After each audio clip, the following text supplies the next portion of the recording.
Beautiful. You got your first question up. Okay.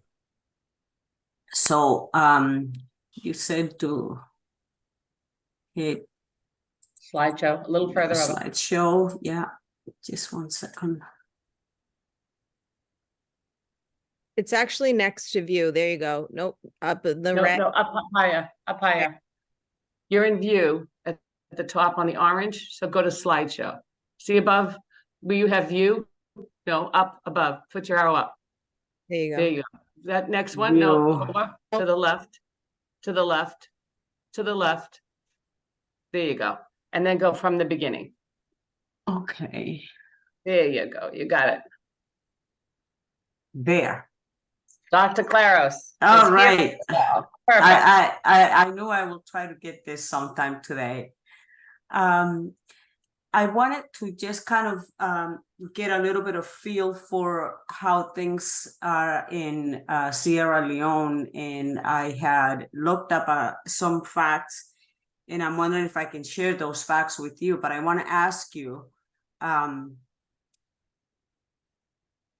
according to the world data in 2022, the population of Sierra Leone is approximately 8.5 million, of which approximately 211 are physicians.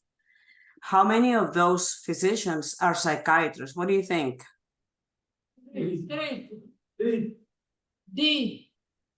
Three of them. All right. 3 psychiatrists for a population of 8.5 million.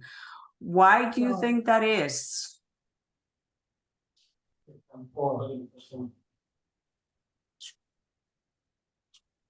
Maybe people are not interested in doing psychiatry. Not only also low resources. There is no mean to go to learning up to this level. Also, missing opportunities. So missing opportunities being one of them. For scholarship and what? Scholarships, yeah. So of the people that choose to be physicians, only 1 or 2 choose to be psychiatrists. Do you think that it has to do something with maybe pay scales? Missing opportunities is definitely one of them. Yeah. So how do you think that affects the population? Population will miss care of these people if they need like a specialized psychiatric consultation.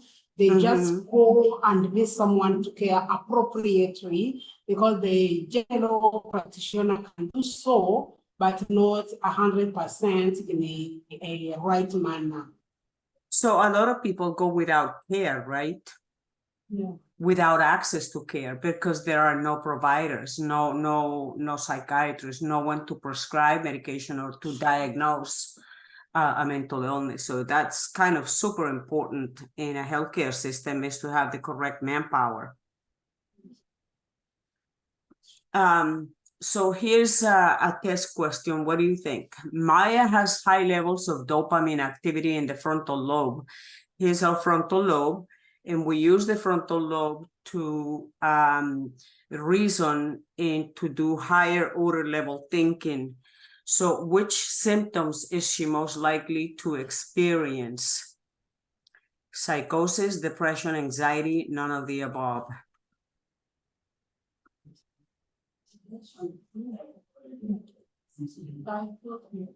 Psychosis, correct. Because this area of the brain helps us reason, helps us critically think, helps us remember. And when we have damage to this area or is not properly developed, especially with this neurotransmitter not in this imbalance, then we have psychiatric symptoms, okay, of psychosis being one of them. Other symptoms, but psychosis being the main one. So here's another question. A patient with history of schizophrenia presents with uncontrolled movements of the mouth, the lips, and the tongue. Patients report that the movements began 2 weeks ago after starting on a new medication. The symptoms are getting worse, to include twisting the arms. These are like side effects of which type of medication? Antipsychotics. Have you ever seen, that's correct. Have you ever seen a person with those types of side effects of those medications? Yeah, in a mental health hospital beds, we Yes. have many cases having these symptoms, like side effects. Absolutely. And the thing is that especially the older antipsychotics, those that were developed way back in the late 1940s and 50s, I mean, they were very good. They make a variety of symptoms disappear, but they had terrible side effects. That's why we don't use them anymore. And one of those side effects was those uncontrollable movements that patients develop, and oftentimes they were not reversible. You couldn't, I mean, you could stop the medication, obviously, but then you kind of have to balance, you know, do you live with the side effects, or do you live with better symptoms? So newer antipsychotics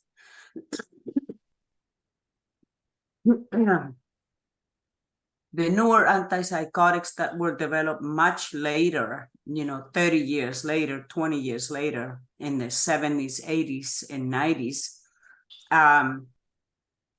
they're much better, obviously. They don't have these horrific side effects, or not as much, I should say. But they also have other side effects that we can, you know, discuss later. So let's just move along with the next slide.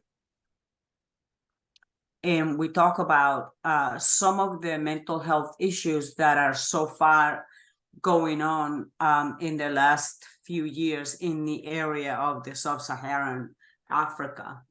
So the countries that are involved include, and these are just a few that I listed here: Ethiopia, Ghana, Kenya, Nigeria, Uganda, and many others. But what happens is that there's a significant amount of patients with mental health, things such as depression, mania, bipolar disorder, schizophrenia. And Sierra Leone, in particular, has had, you know, their share of unrest, political unrest, things like the civil war in 2002, not just Sierra Leone, but the region in the sub-Saharan Africa, an outbreak in 2014 of Ebola virus. Do you remember that? And civil war and floods and disease outbreaks, they cause a lot of anxiety in the population, and they may bring also depression in the general population.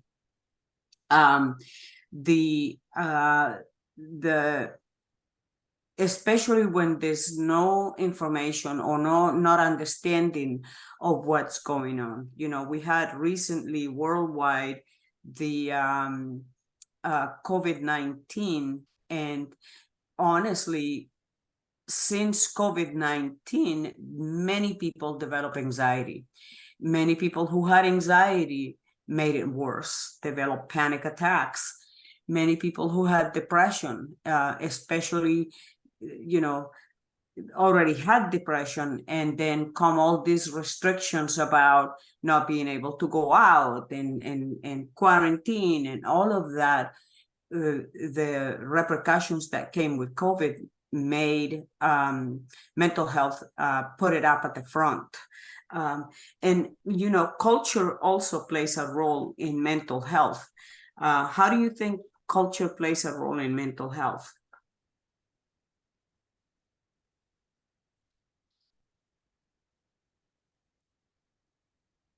Pardon?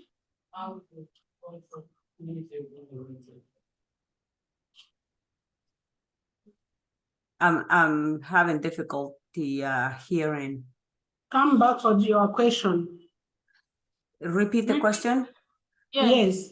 Yes. How do you think culture plays a role in mental health?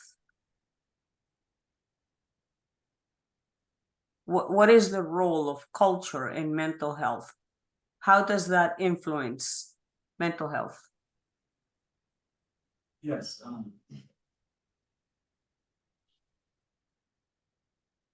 Hello. Yes. Hi. Yeah. So, to my only understanding, a culture have an influence on mental health because, just like what we are saying in Sierra Leone, why people don't have interest in psychiatrists is because of the cultural beliefs we have. That is one. Like in Sierra Leone, the causes of mental illness, according to the psychiatrists, different from the cultural beliefs. The cultural people are saying that one of the causes of mental illness could be, let's say, you're working at midnight or when you have affairs with your Arabic teacher, or is it witchcraft or devil act, something like that.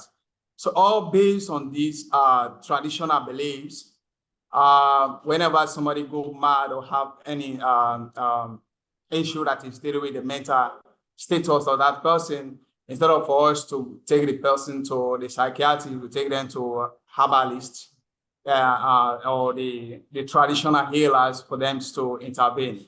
So, and that is what is happening in Africa and Sierra Leone, to be specific. Culture really is influencing mental health status of our people. Absolutely. Right on the money. Culture, especially because mental health has not been understood for centuries. It was believed that it was due to bad spirits. It was believed, all different thoughts about mental health. So because it was not fully understood, it was something that was almost feared, and it had kind of a heavy type of bias. So, we now, thank God to advances in research and advances in the way they study the brain, they have now understood much more than they did before about mental illness and what regions of the brain are affected. They do that through studies. They look at studies like positron type of electronic studies, where they use equipment to look at regions of the brain that activate when something is happening. So they put the person to view slides of a particular, for example, war or floods or something, and then they look at the brain through mapping and see what regions activate and which ones remain dormant, so to speak. So there are more and more understanding about diseases. And the other thing too is the mental illness is much more common than we think.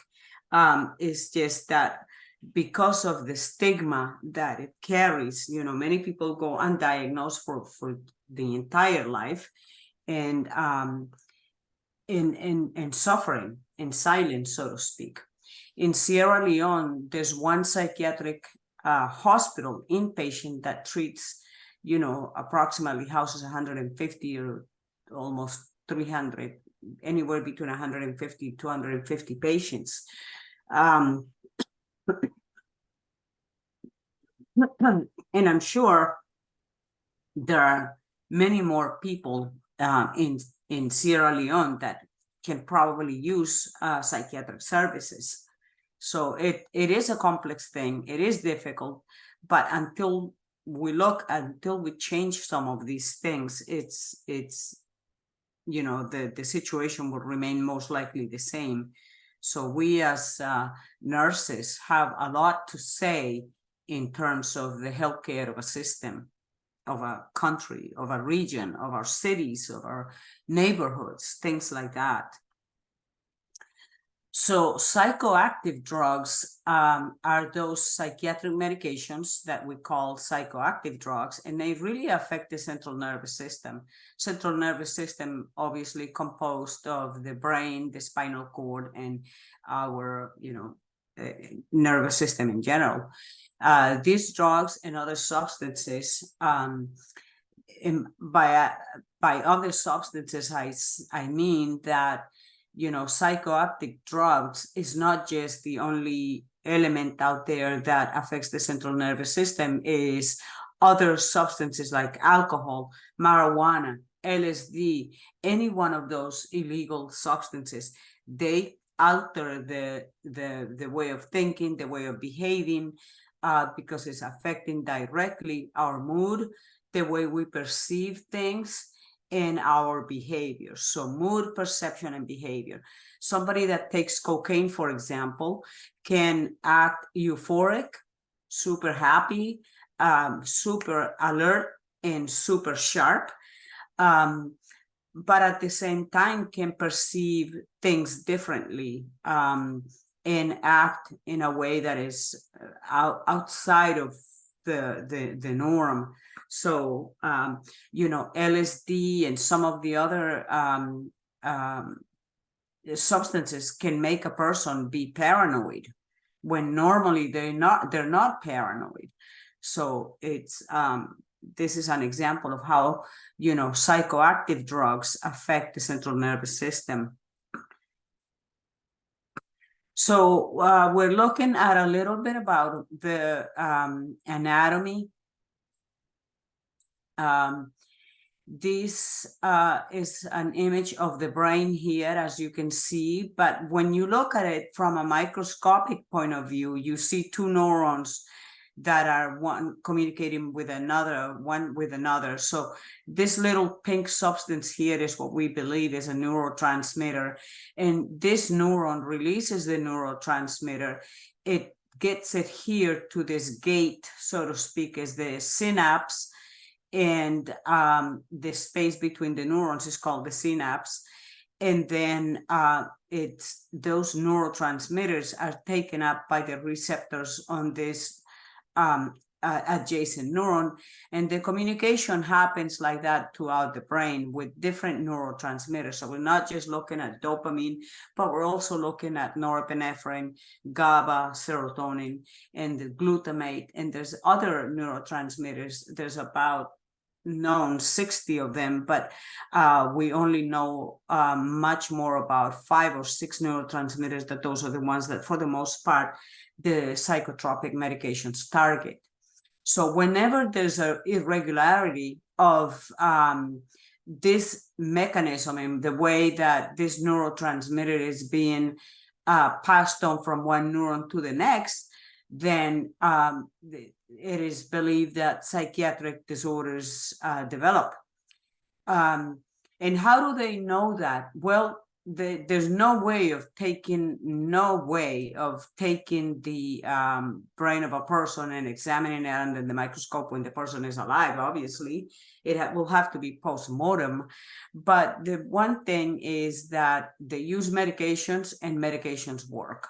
Whenever there's an imbalance of this neurotransmitter and you administer the medication that targets this neurotransmitter, that medication works. So that's one of the ways that they know that it's functioning or not functioning properly.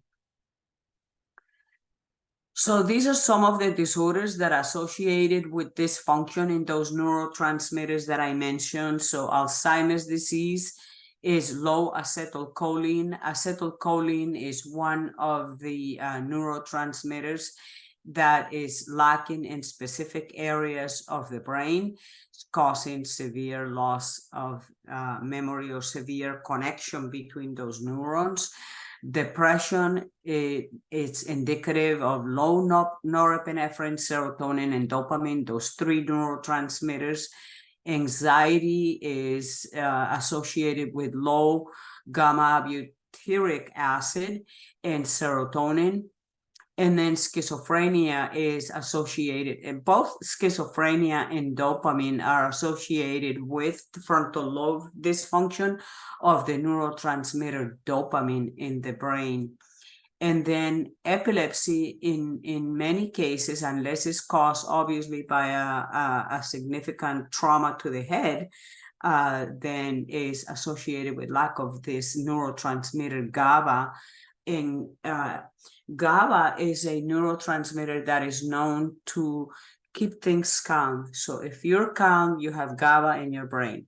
But if you're anxious, super anxious, then there's lack of GABA and excess of glutamate. Glutamate is what we know as an excitatory type of neurotransmitter.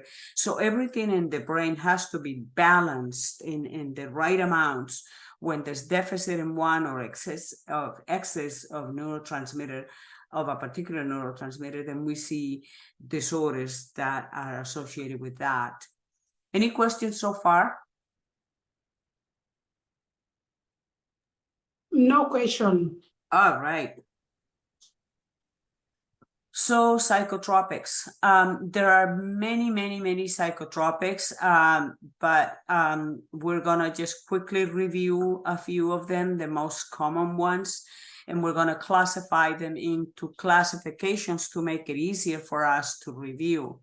So psychotropics, we can see antidepressants, we can see anti-anxiety medications, and we can see antipsychotics. When we look at antidepressants, we have classes of antidepressant medications like serotonin reuptake inhibitors. So if you remember that little image, let me see if I can go back to it. The SSRIs, or serotonin reuptake inhibitors, as we call them, what they do is, so this neurotransmitter here, right? This releases serotonin, right? And then it goes up here into the space to make it available for this neurotransmitter to take it up. So whenever this excess neurotransmitter that's not being used, this neurotransmitter takes it back. Whatever is left out that this one didn't use, and whatever neurotransmitter is left out, it uses it for recirculation, recycling, so to speak, or simply destroying it when it needs to be destroyed. So the SSRIs, what they do is they prevent that neurotransmitter that's sitting here from going back to this neurotransmitter and keep it here so that this neuron uses it. Okay, that's a simple, I think, way of looking at it, but I know the process is a little bit more complicated. But one of the other things that can happen is the receptors, because you can have all the neurotransmitter available in the world here, but if the receptors are not working properly here in this neurotransmitter, the receiving neurotransmitter, then we're going to have the same problem. So both the sending and the receptive have to be working properly, and SSRIs can work to enhance that in that simple way that I just described. So let me just go back to the slide that we had. So that's SSRIs. SNRIs work in a similar fashion. The difference is that SN, the N stands for norepinephrine, and norepinephrine is another neurotransmitter that is also implicated in depression and anxiety as well. So that's why these neurotransmitters, because it's serotonin or norepinephrine involved, they not only act as an antidepressant, but they also act as anti-anxiety medications. And the reason for that is because anxiety and depression come kind of together. So if a person has one, they tend to have the other. And the reason is because the neurotransmitter involved is serotonin, so it's the same neurotransmitter. For anti-anxiety medications, there's also the benzodiazepines. Those are controlled substances like Klonopin, lorazepam, diazepam, all those medications, and they act with the GABA. Remember that I said that GABA, that neurotransmitter, kind of keeps your brain calm down. So when there's lack of GABA, causes anxiety. So there's those medications and also alcohol, they work with GABA. Alcohol is a medication, so to speak, and I put it in quotation marks because people use alcohol to self-medicate when they have anxiety or when they have depression. It turns out that is not the right medication, because eventually, obviously, people develop an alcohol use disorder, alcoholism, but at the same time, alcohol can, over the long course of time, cause depression and anxiety. So it initially may help, but in the long term, it does just the opposite.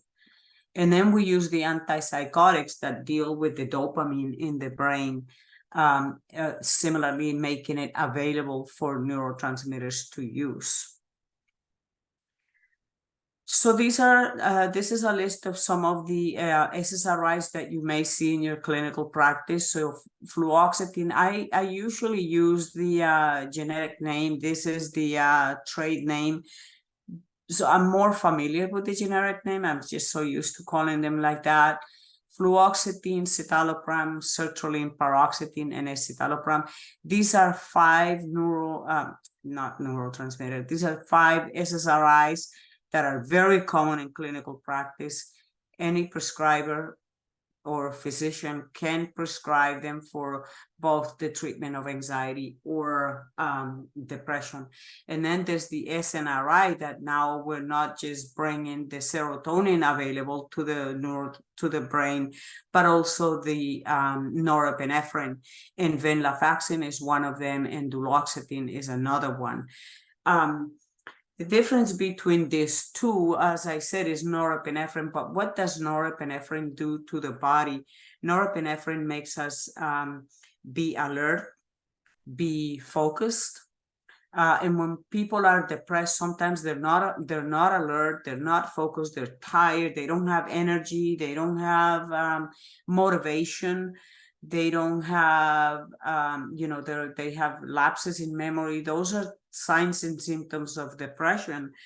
It could be signs and symptoms of something else, but when they are signs and symptoms of depression, the best to use is include a little bit of serotonin, because if the person is too tired, they don't have the energy, serotonin is going to help them with that.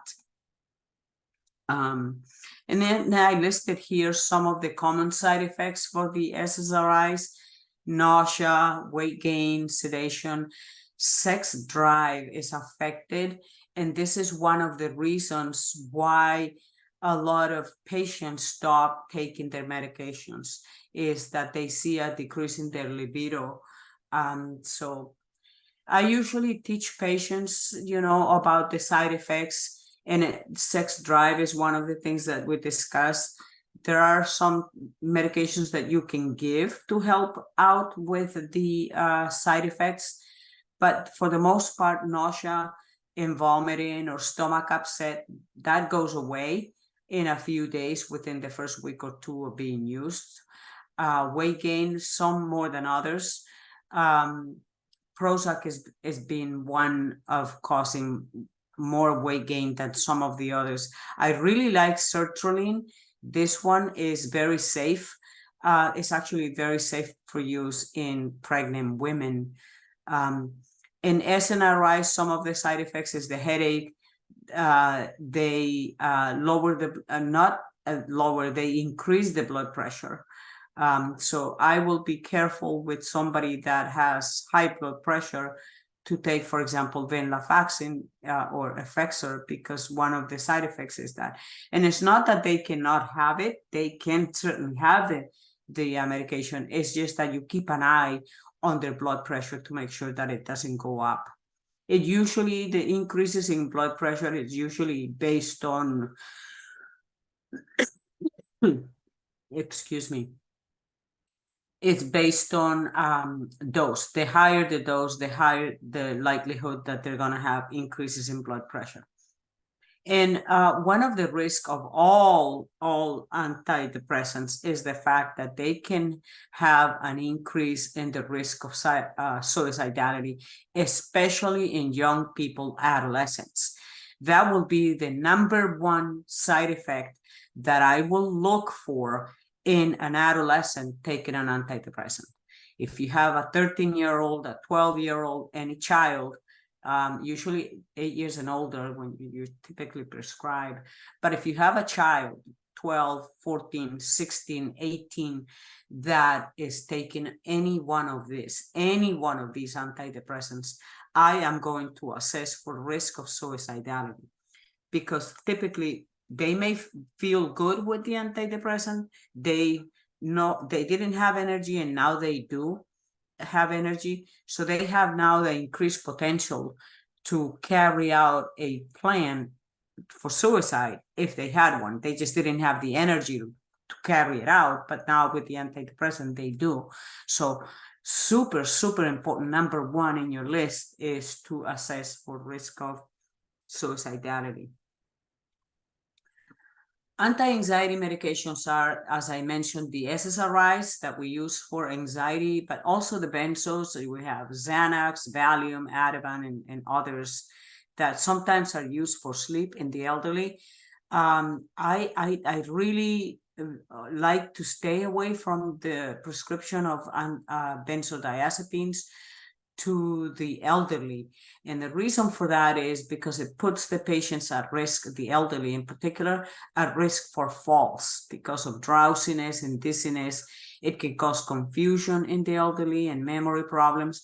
So if I do prescribe, and I can prescribe medications, by the way, I don't know if I mentioned that, but if I prescribe a benzo to an elderly person, is usually short-term, say no more than 4 weeks, and it's usually a very low dose, something low enough that's going to help the patient with their issues, with symptoms, but not enough that's going to send them out onto a fifth sleep. They have a calming effect, which is why they are used for anxiety. And unfortunately, they can be substance of abuse, and people that drink alcohol that have substance use disorders, alcohol as a substance use disorder, they usually enhance the alcohol with any benzos to double up on the effect. Other people can enhance, can balance out the alcohol with cocaine. So cocaine lifts and alcohol down, so they kind of bring it to a level. I'd say, please, never try that. We're healthcare providers, but I'm telling you, that's what people do, and they mix up all kinds of substances. That's why the benzos are controlled substances, because they can be medications that can be abused. They can cause dependence in not just the elderly, but in anybody, especially when they are used chronically. And I mentioned, the increased risk for falls in the elderly, as well as the cognitive decline. Any questions? So far, so good. So paradoxical effects are effects that are opposite to what we want on a medication. So a paradoxical effect of a benzo can be aggressiveness, and not everybody responds the same to medications. We all are different people. We have a different pool of genes, and our medications are going to affect us differently. So some people may respond with aggressiveness or agitation, or even worsened anxiety. I have had patients tell me, oh, that medication gave me anxiety, I don't want it. And it was intended to cause a calming effect. So it just happens in the general population. There's always somebody that's going to have some sort of paradoxical effect. Okay. Antipsychotics are the medications that we use for the treatment of mania, or when the person is bipolar, has a bipolar disorder. Antipsychotics, because of dopamine, they're also used in very teeny small amounts as adjuncts to people who have severe major depression, because sometimes at that point when the depression is so severe, dopamine is also involved. So serotonin, norepinephrine, and dopamine can affect a person with depression, obviously, and dopamine has been one of them. So sometimes you have a patient that doesn't respond well to an antidepressant by itself, and then you augment with another antidepressant, or the prescriber augments with another antidepressant. Sometimes it's necessary to bring in an antipsychotic, especially in the case of depression that has psychosis to it. Sometimes people with severe depression, they can become psychotic and have hallucinations.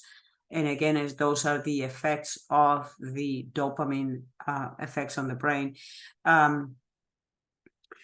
I will also caution about people that are taking too many antidepressants. Like, you can combine 2 different classes of antidepressants, but no more than that.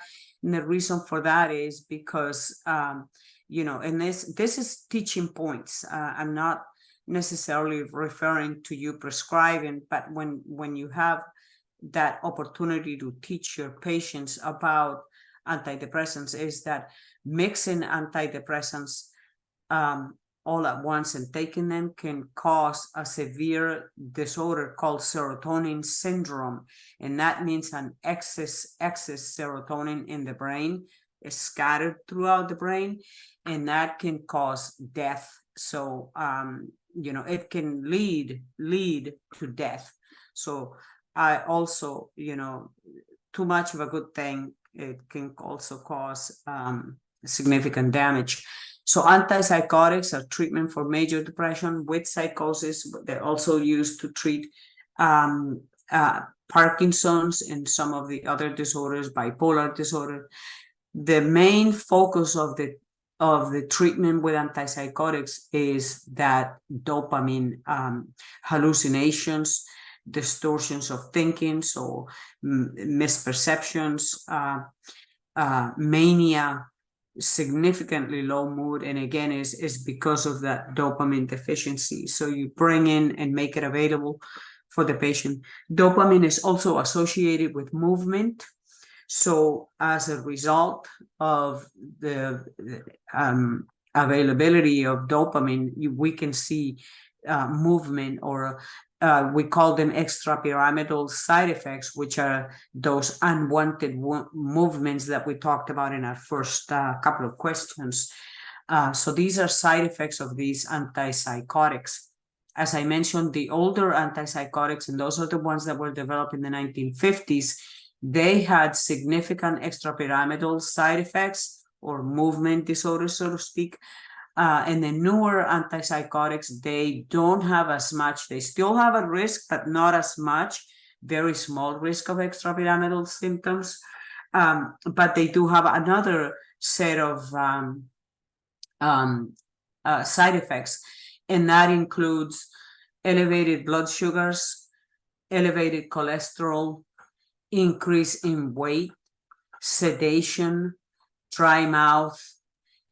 So sedation, dry mouth, and extrapyramidal movements are side effects of the older antipsychotics.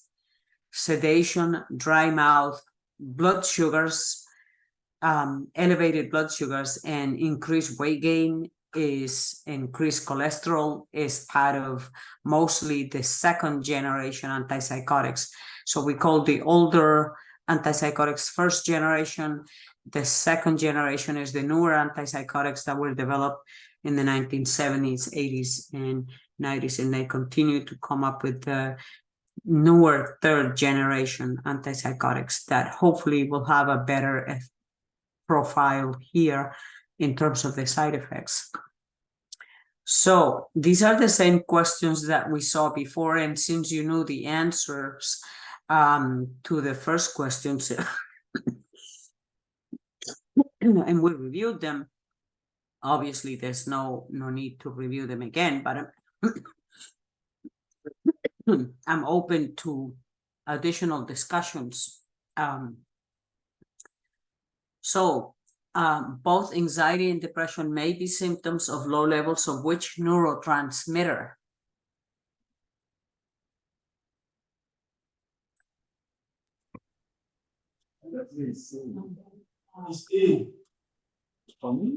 So yes, actually, yes, is C. The correct answer is C. But dopamine can also be implicated in, remember, in depression, not so much in anxiety, but mania.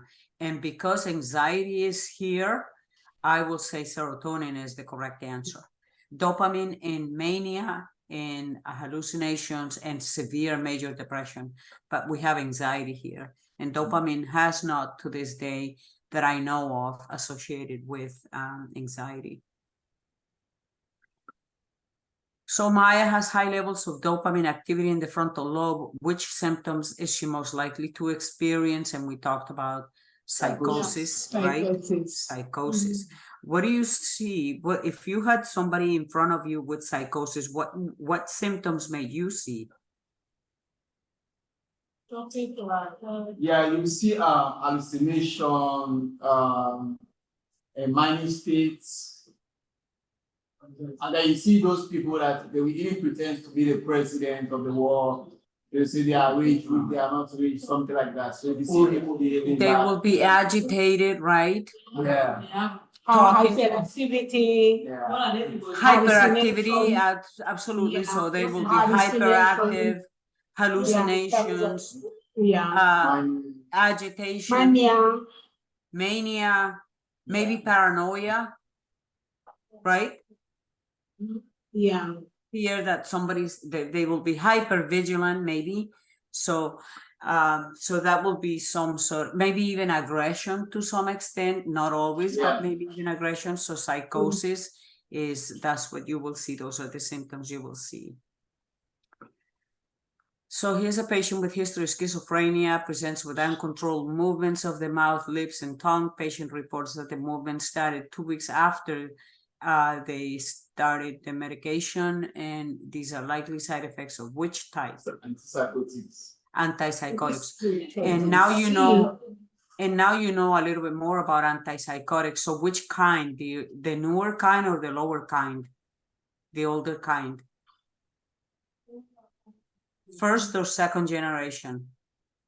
Second. First. First, remember that the first generation antipsychotics, the ones that were developed in the 1950s, those are first generation antipsychotics.